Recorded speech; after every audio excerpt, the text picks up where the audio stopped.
Most B2B companies treat LinkedIn like a single channel. It's a place to post, when in reality, LinkedIn can literally be 5 different channels rolled up into one.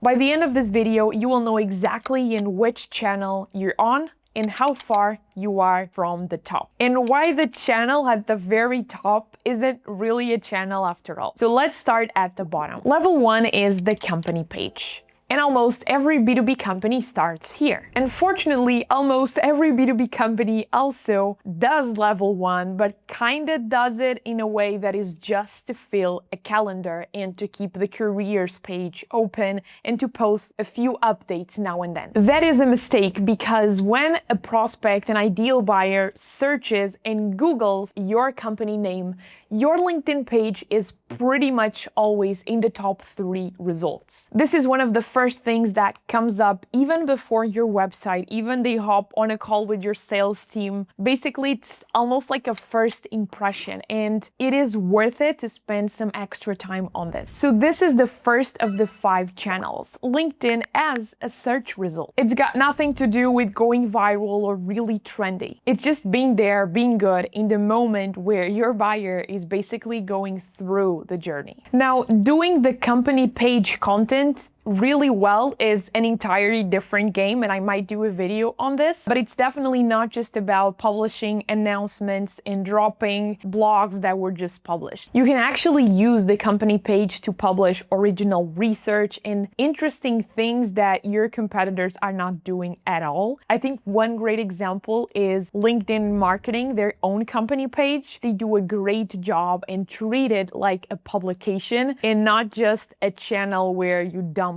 information. But a company page can only sound like a company page. So if you bring a real person into the mix, you can actually unlock the second channel. At level 2, we're talking about employee amplification. And at this level, the message stops only coming from the top. You're going to start having a few employees share some of the contents that was initially published on the company page on their own profiles. This small change makes a real difference, because of course we all know that people trust people more than they trust logos or company pages. And when you have actual people doing more of the amplification work, you can pretty much be sure that the post will travel further, meaning it will reach more of your buyers. But there is a bad and good way of doing this. The bad way really is to just ask employees to repost every single post on their profiles. This kind of misses the point, and everyone that follows your employees will start to just ignore those posts completely. Done well, it looks completely different,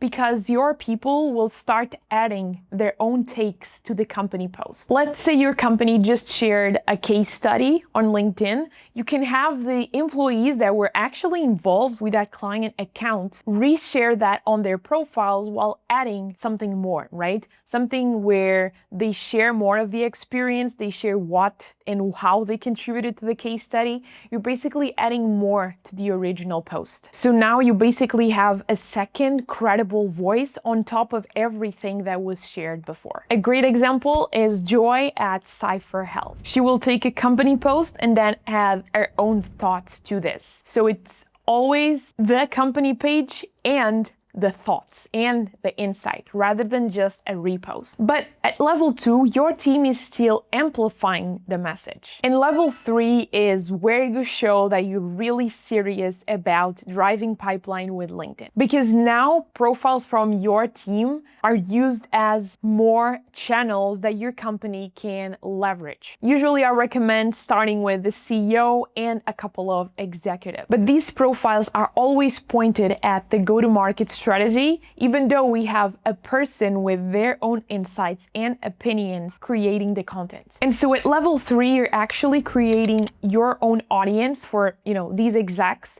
You're generating demand and you're building inbound channels through your employees' profile. A great example is Henry Chuck, the CEO of ZoomInfo. He uses his own profile to share how he runs the company, product update. He even demos the certain product features to his LinkedIn audience. And the cool thing is, it does not read like ZoomInfo marketing team disguised as the founder. It actually reads like the founder, and that's the ultimate goal. And this is kind of where results start really getting interesting, because we've worked with multiple companies. We've seen millions and millions and millions in pipeline being influenced. Like one example, influencing 5 million in pipe in just 90 days of CEO's content. It's not a viral post, but building this library of content that resonates with ideal buyers. Now, I'll be honest with you, for a lot of companies, these 3 levels, if you tackle each one of these,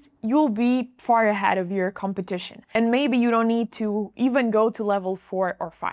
But if you do want to take LinkedIn to like the next level and really push it to its max limits, I do think you should pay attention to level 4, which is very aligned to what's happening in B2B marketing. More and more, your ideal buyers are not asking Google, they're not asking their peers to which vendor they should pay attention to. They're asking LLMs, of course. So ChatGPT, Perplexity, Claude, these are all the models, and more will probably come. But the pattern is the same. We are using LLMs to inform our research process, and B2B buyers are no different. And so level 4 is all about becoming the source that LLMs pull information from. So the billion-dollar question is, how do you become that source? Well, you can publish the content that AI is citing, which is substantial content with a point of view, very well structured and formatted. On LinkedIn, the easiest and best way to do this is by publishing LinkedIn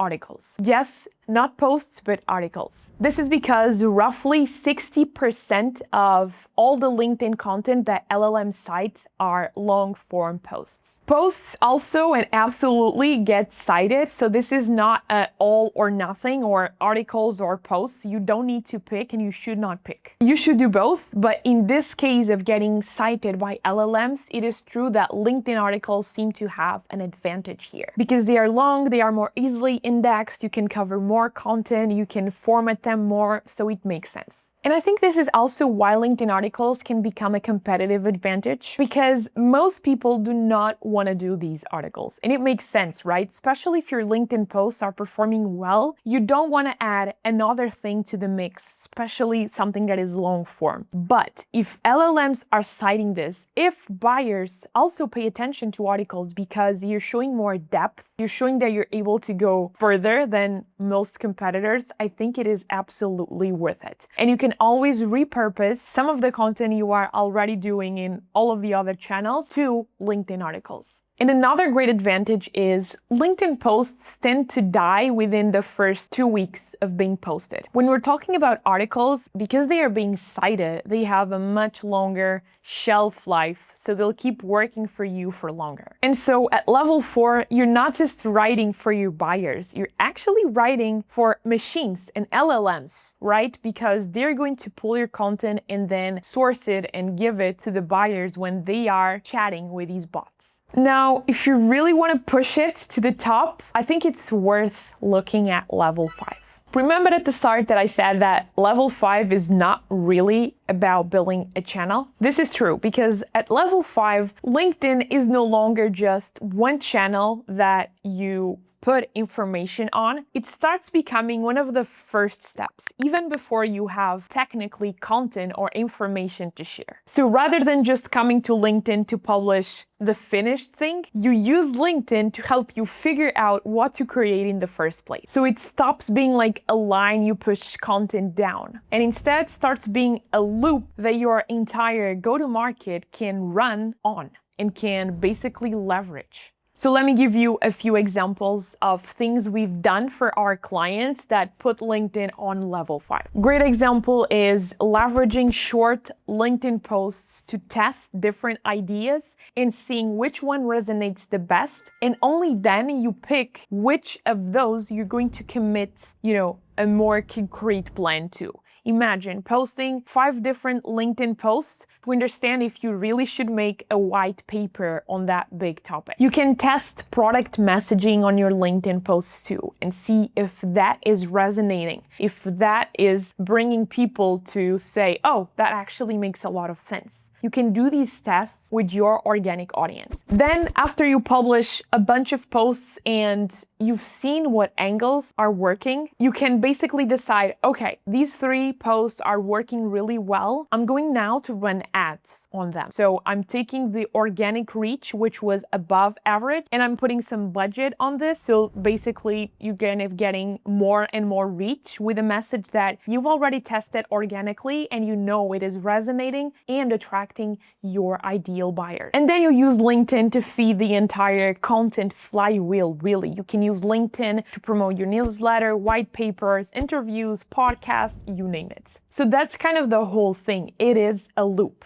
And when you are at this level, even the way you measure results changes. You're not obsessing over how many impressions you got this week. Instead, you're looking for, the last 3 months and seeing, okay, are prospects mentioning the content we are creating on LinkedIn on sales calls? Are these prospects actually consuming the content that we've been putting out on LinkedIn? And so suddenly LinkedIn becomes a loop that you run every other initiative from. And so if you remember the level stack, you don't need to go from level 1 to level 5. Actually, you can go through these steps with time. And if you're on level 2, maybe your best next step is not to just post more on the company page. It is instead to build a solid LinkedIn channel for one of your execs or for your CEO. This is the exact system we build with our own clients and with our brand. So yes, I'm biased, but none of this is locked behind us. So feel free to understand in which level you are and what you need to do to reach the next one and the next one and the next one. And if you want to see exactly how LinkedIn content is showing up inside Gemini, Perplexity, ChatGPT, and Claude, you really want to check out this video.